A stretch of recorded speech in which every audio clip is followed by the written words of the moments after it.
अरे राम, ये क्या हो गया? पूनम दीदी यहाँ आ रही है इतने साल बाद? नहीं नहीं नहीं, अब तो मेरा जीना हराम हो जाएगा।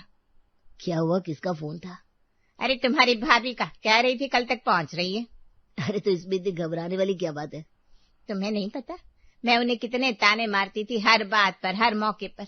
जब भी मिलती थी बस यही कहती थी, तुम्हारी बहू तो बिल्कुल भी नहीं जचती। तब तो बहुत समझाया था तुम्हें कि किसी के घर की बहू पर ताने मत मारा करो, लेकिन तुम्हें अपनी बात पर बड़ा घमंड था। अरे मुझे कहाँ पता था कि एक दिन वही बात मेरे गले पड़ जाएगी। इंसान जो बोता है वही काटता है। अब तुम ना और डराओ मत मुझे। वो मुझे यहाँ बधाई देने नहीं आ रही, वो एक एक ताने का हिसाब बराबर करेगी। कहेगी, अब बताओ ललिता, तुम्हारी बहू कहाँ है, कितनी गोरी है? अगर सच में ऐसा हुआ तो चुपचाप सुन लेना, आखिर शुरुआत कैसे की थी? अरे चुप कैसे रहूं, मेरी भी तो इज्जत है। इज्जत दूसरों की इज्जत करने से बनती है, रंग गिनने से नहीं। क्या हो गया आप दोनों को? बाहर से आवाजें आ रही है। अरे बेटा, तेरी पूनम ताई आ रही है। अच्छा, तो इसमें परेशानी वाली क्या बात है? अब तुम्हें क्या बताऊं, गलती हो गई है मुझसे। हाँ माँ, हो सकता है, पर ताई अब वैसी बातें ना भी करे। लोग अपनी बेइज्जती कभी नहीं भूलते। मैं अगर उनकी जगह होती तो मैं भी मौका नहीं छोड़ती। हर इंसान एक जैसा नहीं होता माँ। अरे लेकिन मैं उन्हें अच्छी तरह जानती हूँ। वो आते ही सबसे पहले बहू की बात निकालेंगी, फिर बोलेंगी, ललिता अब क्यों नहीं बता रही किसकी बहू सुंदर है? और अगर बोल भी दे तो क्या हो जाएगा, 2 बातें सुन लोगे, बात खत्म। तुम्हारे लिए आसान है कहना, ताने सुनने पड़ेंगे मुझे। माँ बेकार में इतना सोच रही हूँ, पहले उन्हें आने तो दीजिए। हर बात वैसी नहीं होती जैसे हम पहले से सोच लेते हैं। अरे नहीं बेटा, मेरा मन बहुत घबरा रहा है, मुझे साफ दिख रहा है वो आज बदला लेने ही आ रही है। मैं कुछ सोचूं, कोई रास्ता निकालूं, नहीं तो आज वो मुझे कहीं मुंह दिखाने लायक नहीं छोड़ेगी। ललिता बहुत देर तक ऐसे ही परेशान रहती है। शाम को अमित की दोस्त ईशा घर पर आती है। हेलो आंटी, अमित है क्या घर पर? अरे ईशा बेटा, आओ आओ। अमित देखो कौन आया है। अरे वाह, तू अचानक? अरे पास में काम था, सोचा तुझसे भी मिलती चलूं। क्यों ना मैं ईशा को ही कुछ दिनों के लिए अपनी बहू बना लूं। सुंदर है, गोरी भी है, लेकिन पता नहीं मानेगी या नहीं, एक बार पूछ के देखती हूँ। बेटा जरा इधर बैठो, मुझे तुमसे ना एक जरूरी बात करनी है। जी आंटी, कहिए ना। पहले एक बात बताओ, तुम 2-3 दिन तक हमारे घर रुक सकती हो? हाँ, रुक सकती हूँ, लेकिन बात क्या है? माँ, आप क्या सोच रही हैं? वही जिससे मेरी इज्जत बच जाए। मैं कुछ समझी नहीं। मेरी जिठानी आज आने वाली है। मैंने सालों तक उनकी बहू के सामने अपनी जुबान नहीं संभाली। हर बार उसकी गोरी बहू की बात होती थी तो मैं अपनी बहू की तुलना करने लगती थी। अब आज वो आएंगी तो मुझे उसी बात का जवाब देंगी। तो लेकिन मतलब मैं इसमें क्या कर सकती हूँ? अरे बेटा, अगर तुम कुछ दिनों के लिए हमारी बहू बन जाओ तो। क्या? माँ, ये क्या बोल रही हो? अरे बस जब तक तुम्हारी ताई यहाँ रहेगी तब तक तुम अमित की पत्नी बनकर रहना, उसके बाद सब पहले जैसा। हाँ आंटी, ये तो बहुत अजीब है। मुझे पता है, लेकिन मेरे पास और कोई रास्ता नहीं है। बेटा तुम गोरी हो, पढ़ी लिखी हो, बस 2 दिन का साथ दे तो मेरी इज्जत बच जाएगी। माँ, झूठ ज्यादा दिन छिपता नहीं है। अरे मुझे 2 दिन से ज्यादा कुछ चाहिए भी नहीं। और बाद में अगर उन्हें सच पता चल गया तो? अरे तब जो होगा देखा जाएगा, अभी तुम बस मुझे उनकी बातों से बचा लो तुम। यार देखो, मैं तो पहले से मना कर रहा हूँ। एक बात पूछूं आंटी? हाँ बेटा। सिर्फ इसलिए क्योंकि मैं गोरी हूँ? हाँ यही सच है। अगर मेरी बहू भी तुम्हारी तरह गोरी होती तो मुझे ये सब करने की जरूरत ही नहीं पड़ती। अच्छी मुसीबत है। मना कर दे, ये सही नहीं है। इन सब में मजा तो आएगा लेकिन। अच्छा ठीक है आंटी, अब आप इतना कह रही हैं तो मैं बन जाऊंगी आपकी बहू। मतलब तू तैयार है? हाँ, 2 दिन की किराए वाली बहू बन जाती हूँ। देखते हैं आगे क्या होता है। सच कह रही है? हाँ आंटी, लेकिन देखिए अगर कहीं गड़बड़ हुई तो मैं अकेले जिम्मेदार नहीं रहूंगी। अरे बिल्कुल नहीं, जो होगा मैं संभाल लूंगी। लो माँ, अब तो आपकी टेंशन खत्म। माँ जी, क्या आप सच में किसी और को अपनी बहू बनाकर सबसे मिलवाओगी? अभी तो यही ठीक है। सिर्फ इसलिए क्योंकि मैं सांवली हूँ? अन्नू, बात को समझने की कोशिश करो। मैं सब समझ गई माँ जी। जिस घर के लिए मैं सुबह से रात तक लगी रहती हूँ, उसी घर को मेरी मेहनत नहीं मेरा रंग दिखाई देता है। अनु, वो बात नहीं है। अगर बात वो नहीं है तो आज मुझे छिपाया नहीं जाता। मेरा वो मतलब नहीं था। मतलब चाहे जो रहा हो, लेकिन आज पहली बार लगा कि मैं इस घर की बहू कम और आपकी शर्म ज्यादा हूँ। इतना कह के अनु वहां से चली जाती है। अगला दिन होता है। ललिता की जेठानी पूनम आती है। अरे ललिता, कैसी हो?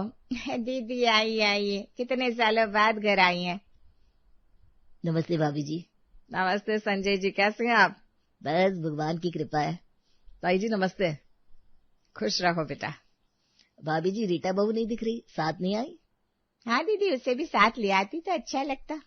अरे वो अभी अपने मायके गई हुई है, उसके छोटे भाई की सगाई है, 2 दिन बाद यहाँ आ जाएगी। अच्छा, कोई बात नहीं। और सुनाओ, तुम्हारी बहू कहाँ है? उससे भी तो मिलवाओ। क्या नहीं, अभी बुलाती हूँ। ईशा, ए बहू जरा इधर आना। जी मम्मी जी। दीदी ये है हमारी बहू ईशा। अरे वाह, बहुत सुंदर है। नमस्ते ताई जी। खुश रहो बेटा। और ये लड़की?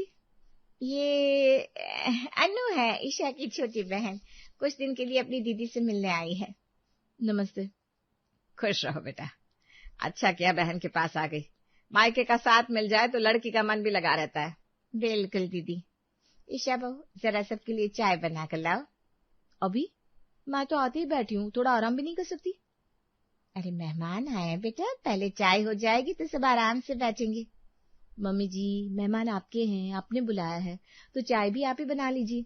मैं तो अभी किसी काम के मूड में नहीं हूँ। कैसी बातें कर रही हो? 2 मिनट का तो काम है। 2 मिनट का काम है तो आप कर लीजिए ना, मुझे क्यों भेज रही हैं आप? ईशा। क्या ईशा? हर काम बहू ही करेगी क्या? बेटा धीरे बोलो। मैं बिल्कुल धीरे ही बोल रही हूँ, मुझे जो ठीक लगेगा मैं वही करूंगी। रहने दो, मैं ही बना देती हूँ। अरे रहने दो ना ललिता, मैं भी हाथ बटा देती हूँ। नहीं दीदी, आप बैठिए। हाँ ताई जी आप बैठिए, वैसे भी रसोई में जाने का मेरा अभी बिल्कुल मन नहीं है। मैं अभी चाय लेकर आती हूँ। मैं भी साथ चलता हूँ। नहीं, आप बैठिए। ठीक है। लो, हो गया खेल शुरू। अभी तो घर में कदम रखा है, आगे न जाने क्या क्या तमाशा होने वाला है। हे भगवान, ये लड़की क्या कर रही है? मेरी इज्जत बचाने लाई थी, ये तो पूनम दीदी के सामने मेरी नाक कटवाने में लगी है। अगर यही हाल रहा तो झूठ छिपाना तो दूर, मैं खुद ही शर्म से कहीं मुंह दिखाने लायक नहीं रहूंगी। ललिता ईशा की हरकतों को बर्दाश्त करती है। कुछ देर बाद ललिता फिर से ईशा के पास जाती है। पूनम भी वहीं बैठी होती है। ईशा बहू, इधर आओ बेटा। जी। खाना तैयार है, बताओ यही सबके साथ खाओगी या कमरे में खाना भिजवा दूं?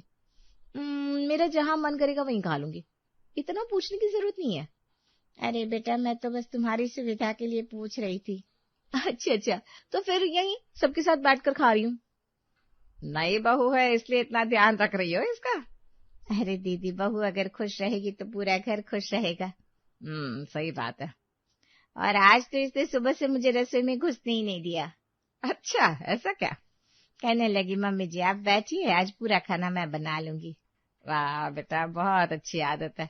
आजकल तो बहुएं रसोई से दूर ही भागती है। बस थोड़ा बहुत हाथ बटा दिया। अरे थोड़ा बहुत क्या, आज जो भी बनाए सब इसी के हाथ का है, दाल भी, सब्जी भी, रोटियां भी। फिर तो आज खाने का स्वाद अलग ही होगा। बिल्कुल दीदी, मैं तो अब ज्यादातर रसोई इसी को संभालने देती हूँ। वाह माँ जी, मेरी मेहनत को आपने कितनी आसानी से किसी और का नाम दे दिया। अनु बेटा। जी माँ जी। जरा सबके लिए खाना लगा दो, और ईशा की थाली भी लगा दो, रोटियां गर्मा गर्म रखना। हाँ जी। अरे जिसने खाना बनाया है उसे तो बैठकर आराम करना चाहिए। इसीलिए तो अनु से कह रही हूँ, बेचारी सुबह से काम में लगी हुई है। अनु, रायता थोड़ा ज्यादा रखना, मुझे थोड़ा ज्यादा पसंद है। जी। और सलाद भी रख देना साथ में। जी अभी रखती हूँ। हाँ बेटा, जो भी चाहिए दे देना। जी माँ जी।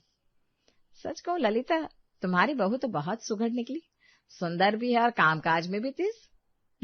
भगवान की कृपा है दीदी, मुझे तो किसी चीज की चिंता ही नहीं रहती, पूरा घर अकेले संभाल लेती है। लीजिए आपकी थाली। रोटी एक और रख दो। जी।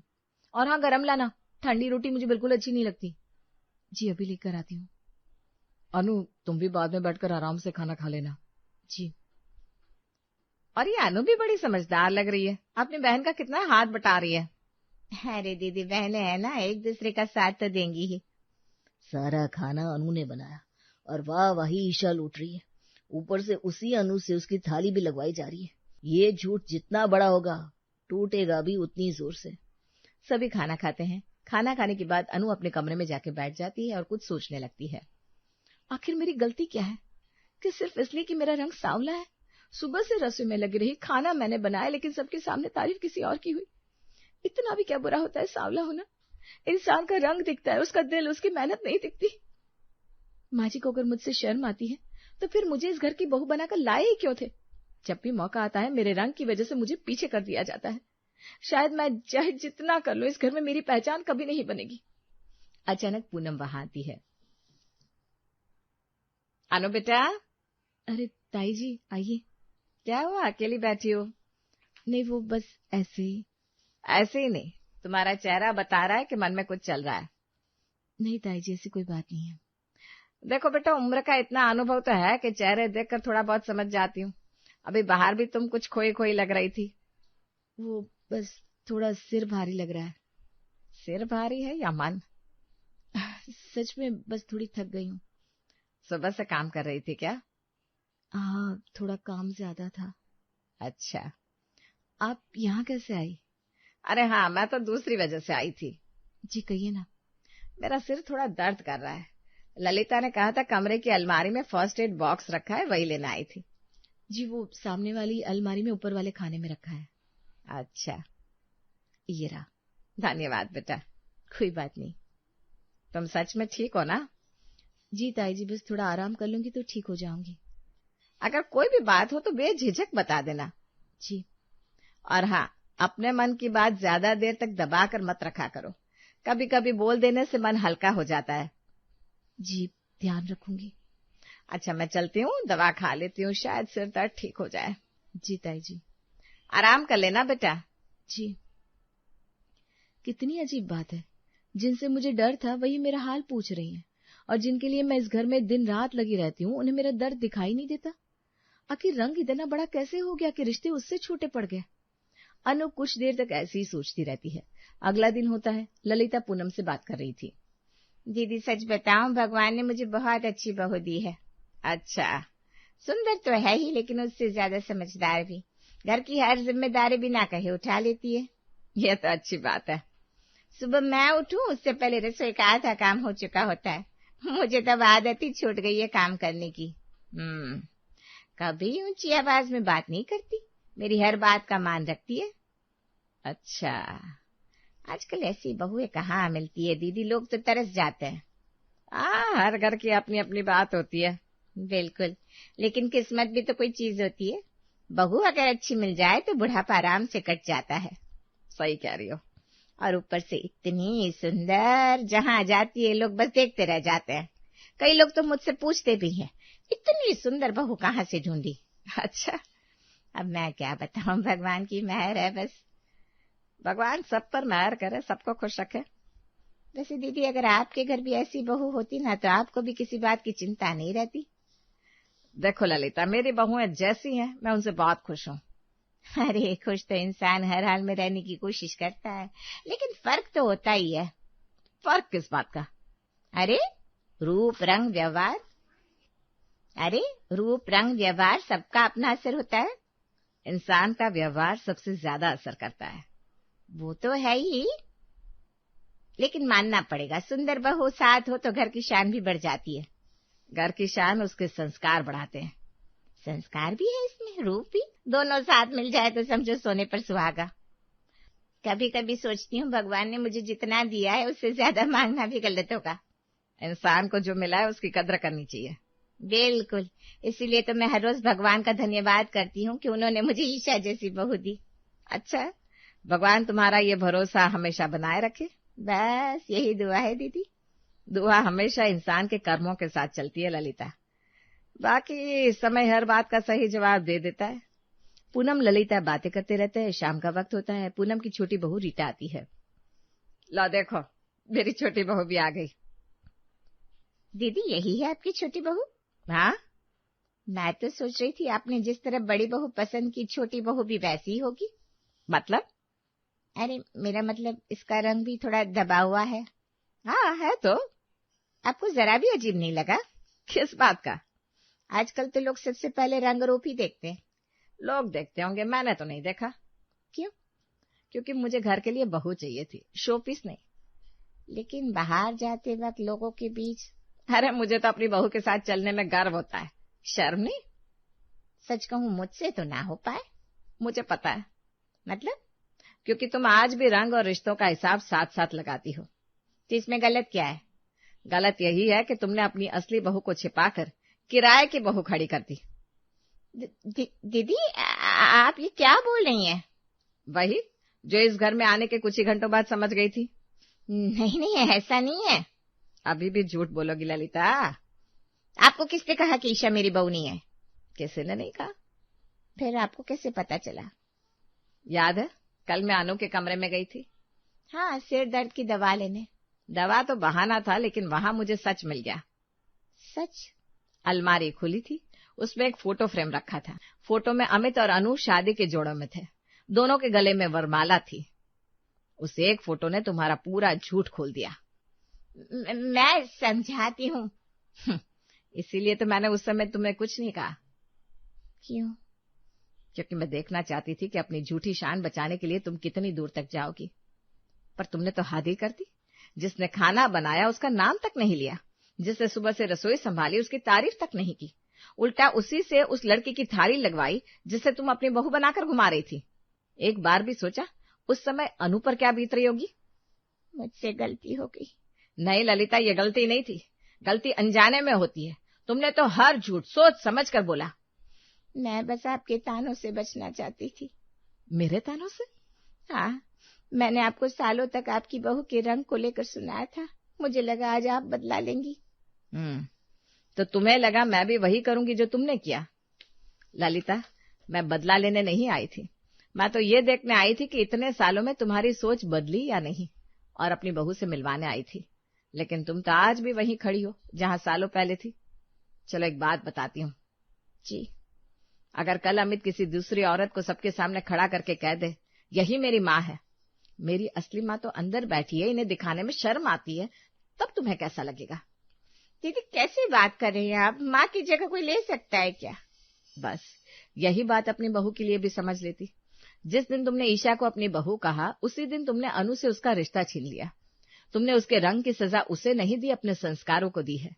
याद रखना, गोरा रंग घर की इज्जत नहीं बढ़ाता, लेकिन किसी अपने को उसके रंग की वजह से ठुकरा देना पूरे घर की इज्जत जरूर घटा देता है।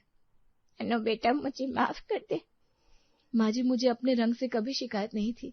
तकलीफ इस बात की थी कि मेरी अपनी सास को ही मुझ पर शर्म आने लगी थी। दुनिया बहुत आगे बढ़ चुकी है ललिता। अब लोगों की पहचान उनके रंग से नहीं, उनके व्यवहार से होती है। अफसोस, ये बात तुम्हें समझने में इतने साल लग गए। रात के समय घर के सभी सदस्य गहरी नींद में सोए हुए हैं। सुबह के 3:30 बजते ही घड़ी का अलार्म बजता है। प्रिया उठकर दबे पांव कमरे से बाहर हॉल में आती है। जब तक मेरा पूरा परिवार गहरी नींद में नहीं सोता रहेगा, तब तक मुझे चुपचाप काम निपटा लेना चाहिए। अगर कोई उठ भी गया तो बेवजह सवाल पूछेगा।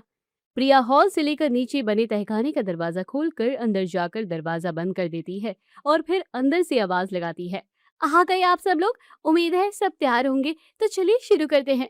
सुबह के 10 बजते ही सास कौशल्या, ससुर हरीलाल, पति समीर और नंद रीना अपने कमरों से निकलकर हॉल में आते हैं। डाइनिंग टेबल पर प्रिया ने सबके लिए नाश्ता बनाकर रख दिया था। कौशल्या टेबल की तरफ देखकर चौंक जाती है। गुड मॉर्निंग मम्मी जी, पापा जी, मैंने सुबह जल्दी उठकर आप सबके लिए नाश्ता बना दिया है और दोपहर का लंच भी तैयार है।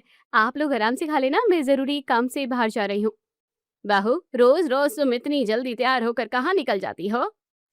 हाँ बहू, हम भी तो जाने आखिर ऐसा कौन सा जरूरी काम है जो इतनी मेहनत मांगता है।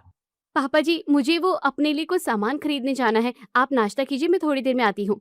प्रिया जल्दी से अपना बैग उठाकर घर से बाहर चली जाती है। तभी उसकी सास कौशल्या बोलती है, समझ में नहीं आता आखिर इतनी रात में उठकर हमारी बहू जाती कहाँ है? रोज का यही नाटक है।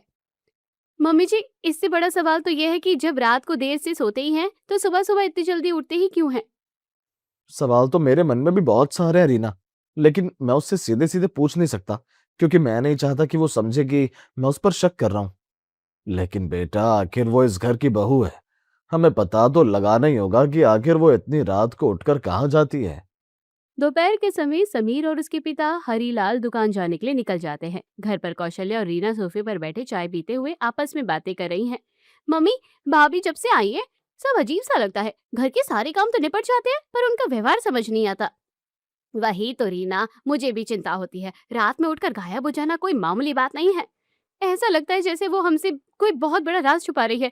और ये भी तो देखिए मम्मी, वो किसी भी बात का सीधा जवाब नहीं देती, बस मुस्कुराकर टाल देती है। शाम के वक्त कौशल्य और रीना हॉल में बैठी टीवी देख रही है। तभी बाहर से प्रिया घर के अंदर आती है। नमस्ते मम्मी जी, मैंने सुबह जो दोपहर का खाना बनाया था वो आप सबने समय पर खा लिया था ना? हाँ हाँ बहू, खा तो लिया था, पर खाना बिल्कुल ठंडा हो चुका था। ठंडा खाना खाने में कोई स्वाद आता है क्या? सॉरी मम्मी जी, पर मुझे तो काम से निकलना था। मैं थोड़ी देर आराम कर लेती हूँ, फिर आकर रात का डिनर बनाती हूँ। बहू, हमें गरम गरम खाना खाने की आदत है। तुम शाम को ही खाना बनाकर रख देती हो, जिससे लंच और डिनर दोनों ठंडा ही खाना खाना पड़ता है। मम्मी जी, आप तो जानती है ना कि मैं रात को 9 या 9:30 बजे तक सो जाती हूँ, इसलिए मुझे सारे काम जल्दी निपटाने पड़ते हैं। तो बहू, जरा हमें भी ये बताओ कि ऐसा कौन सा तीर मारना है तुम्हें जो रात को जल्दी उठकर ही पूरा होता है? प्रिया कौशल्य की बात सुनकर कुछ नहीं बोलती और अपने कमरे की तरफ चली जाती है। शाम के 7 बजते ही प्रिया दोबारा किचन में जाती है और रात का खाना बनाकर डाइनिंग टेबल पर सजा देती है। रीना किचन के पास आकर टेबल को देखती है। भाभी, अभी तो 7 ही बजे हैं और आपने रात का खाना फिर से बनाकर रख दिया। हाँ रीना, मैंने अपना काम पूरा कर दिया है, अब मैं खाना खाकर सोने जा रही हूँ। प्रिया चुपचाप खाना खाती है और अपने कमरे में जाकर सो जाती है। रात के 10 बजे समीर और उसके पिता हीरालाल दुकान बंद करके घर लौटते हैं। हॉल में कौशल्य और रीना बैठी हुई है। आज दुकान पर इतनी भीड़ थी कि कमर टूट गई। बहुत थकान हो गई है। बहू कहाँ है? होगी कहाँ, अपने कमरे में। महारानी जी आज फिर से 7 बजे ही खाना बनाकर सो चुकी है। तो इसका मतलब आज फिर हमें वही ठंडा खाना खाना पड़ेगा। कौशल्या, जब तुम्हें बताया कि बहू जल्दी सो जाती है तो तुम खुद गरम खाना क्यों नहीं बना लेती? मैं क्या करूं, वो मेरे मना करने के बाद भी पहले ही खाना बनाकर रख देती है। पापा, अब बस बहुत हुआ। मैं रोज रोज ये ठंडा खाना नहीं खा सकती। हमें पता लगाना होगा कि भाभी सुबह उठकर जल्दी आखिर करती क्या है। ठीक है, तुम लोग परेशान मत हो। आज रात भर मैं जागूंगा और देखूंगा कि वो सुबह उठकर कहाँ जाती है। खाना खाने के बाद सभी अपने अपने कमरों में सोने चले जाते हैं। समीर अपने कमरे में आकर बिस्तर पर लेट जाता है और जगे रहने की कोशिश करता है और फिर उसे गहरी नींद आ जाती है। सुबह के 3:30 बजे प्रिया की आंख खुलती है। चलिए, सब गहरी नींद में सो रहे हैं, अब मैं अपना काम शुरू करती हूँ। प्रिया फ्रेश होकर अपना मोबाइल उठाती है और धीरे से कमरे से बाहर निकलकर तहखाने में चली जाती है। आ गए आप सब, तो चलिए शुरू करते हैं। सुबह के 10:30 बजते ही समीर कमरे से बाहर आता है। हॉल में डाइनिंग टेबल पर नाश्ता सजा हुआ रखा है। तभी प्रिया अपने कमरे से तैयार होकर बाहर आती है। Good morning. आज फिर आप सब लेट उठे, नाश्ता फिर से ठंडा हो गया है, जल्दी से कर लीजिए। ये क्या हो गया? मैं तो जागने की कोशिश कर रहा था, लेकिन न जाने कब मेरी आंख लग गई और मैं अपने प्लान में पूरी तरह फेल हो गया। समीर उदास होकर सोफे पर बैठ जाता है। तभी कौशल्य और हीरा लाल भी अपने कमरे से बाहर आते हैं। भले ही हमारी बहू जो भी कुछ करती हो, लेकिन रात को उठने के कारण घर के सारे काम बहुत अच्छे और व्यवस्थित तरीके से निपटा देती है। कौशल्या, मुझे लगता है कि आज हमारे बेटे समीर ने रात को उठने वाली बहू का राज खोल ही दिया होगा। चलकर समीर से पूछते हैं। हीरालाल और कौशल्य सोफे की तरफ बढ़ते हैं। तभी प्रिया भी पानी का जग लेकर वहां आती है और समीर के पास खड़ी हो जाती है। समीर, मैं तुम्हें हमेशा समझाती हूँ कि सुबह जल्दी उठ जाया करो। अगर जल्दी उठोगे तो दिन भर ये आलस तुम्हें घेरेगी नहीं। मैं भी तो सुबह जल्दी उठ जाती हूँ ना। लगता है हमारा बेटा आज भी बहू के उठने से पहले ही गहरी नींद में सो गया था। प्रिया बेटा, तुम्हें तो पता है कि तुम्हारे ससुर और पति की कितनी बड़ी दुकान है। दुकान संभालते संभालते रात को लौटने में 10 बज जाते हैं, फिर वो सुबह जल्दी कैसे उठ सकते हैं? मम्मी जी, रात को 10 बजे आते हैं तो इसका मतलब ये थोड़ी ना है कि अगले दिन दोपहर 12 बजे दुकान जाए। अगर 12 बजे जाएंगे तो रात में 10 बजे ही लौटेंगे। अगर ये लोग सुबह 10 बजे दुकान जाए और रात को 8 बजे तक घर वापस आ जाए। तभी रीना भी कमरे से बाहर आती है और उनकी बातें सुनने लगती है। भाभी, हर कोई आपकी तरह सुबह सुबह 3:30 बजे उठने वाला नहीं होता है। चलिए ठीक है, ये बातें तो बाद में होती रहेंगी। आप सब पहले चलकर गर्मा गर्म चाय और नाश्ता कर लीजिए। सभी लोग डाइनिंग टेबल पर बैठ जाते हैं। प्रिया सबको प्लेट में नाश्ता परोसने लगती है। वैसे बहू, आज तुम इतनी जल्दी तैयार होकर खड़ी हो, क्या आज भी तुम्हें किसी काम से बाहर जाना है क्या?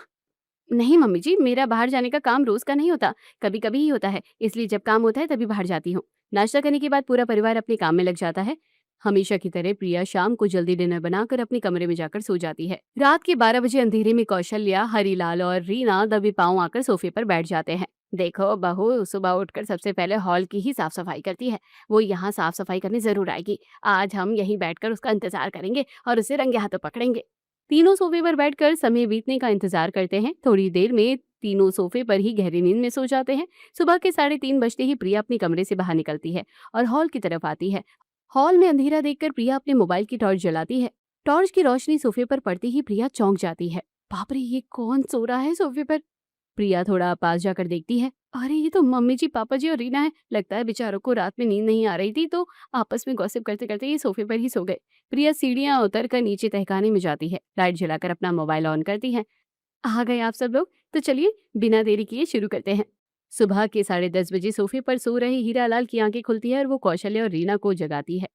अरे बाप रे, फिर से 10:30 बज गए। उठो कौशल्या, रीना उठो, देखो कितना टाइम हो गया है। अरे 10:30 बज गए हैं, हम तो यहाँ पहरा देने बैठे थे और नींद आ गई। आज फिर भाभी की सुबह उठने से पहले ही हम सब सो गए। हमें पता ही नहीं चला कि वो कब आई और कब चली गई। समझ में नहीं आता, हम तीनों एक साथ इतनी गहरी नींद में कैसे सो गए। बिल्कुल सही कह रहे हो आप। मम्मी, अब तो मुझे पक्का यकीन हो गया है कि भाभी कोई साधारण इंसान नहीं है। अब मुझे डर लग रहा है कि कहीं हमें पता लगाने के चक्कर में वो हमें ही घर से बाहर ना निकाल दे। रीना किचन में जाती है और देखती है कि टेबल पर नाश्ता ढका हुआ है और दोपहर का खाना भी बनकर तैयार है। पापा, रसोई में तो नाश्ता खाना दोनों बन चुका है। भाभी फिर से अपना काम करके निकल गई है। तभी सामने वाले कमरे से प्रिया बाहर आती है। वो तीनों को हॉल में खड़ा देखकर उनके पास आती है।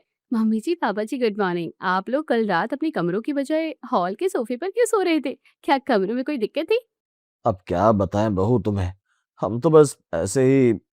बस कीजिए, अब बहुत हो गया। हमसे और बातें नहीं छुपाई जाएंगी। बहू, हम हॉल में किसी गॉसिप के लिए नहीं सो रहे थे। हम तुम्हारी पहरेदारी कर रहे थे। हम ये देखना चाहते थे कि तुम आखिर सुबह 3:30 बजे उठकर क्या करती हो और कहाँ जाती हो। क्या मम्मी जी, आप लोग मुझ पर पहरा दे रहे थे? हाँ, अब तुम सीधे सीधे बताओ कि आखिर तुम्हारा राज क्या है। तुम इतनी सुबह उठकर कहाँ गायब हो जाती हो? अरे मम्मी जी, इतनी सी बात के लिए आप लोगों ने अपनी पूरी रात खराब कर ली। मैं तो सुबह जल्दी उठकर अपने स्टूडेंट को ऑनलाइन क्लासेस देती हूँ।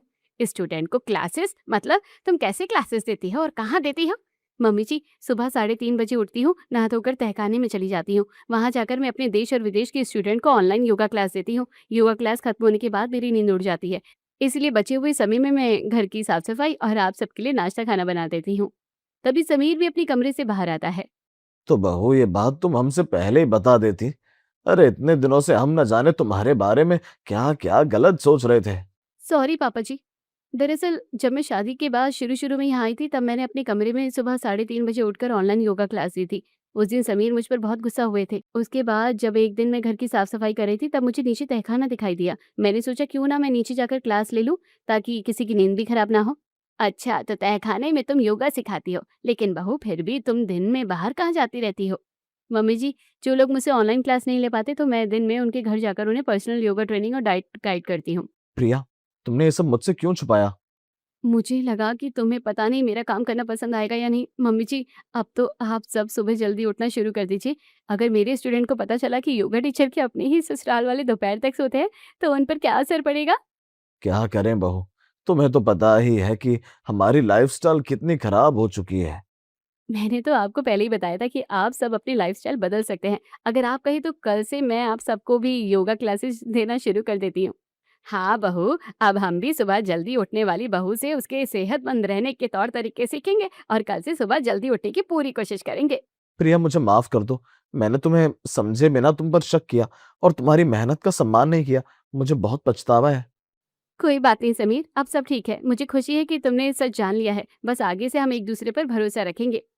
अच्छा हुआ कि अब सारी चीजें सामने आ गई। तो चलिए अब सब मिलकर साथ में नाश्ता करते हैं। मुझे बहुत जोरों की भूख लगी है। रीना की बात सुनकर पूरा परिवार जोर जोर से हंसने लगता है। सभी लोग एक साथ मिलकर खुशी खुशी नाश्ता करने बैठ जाते हैं।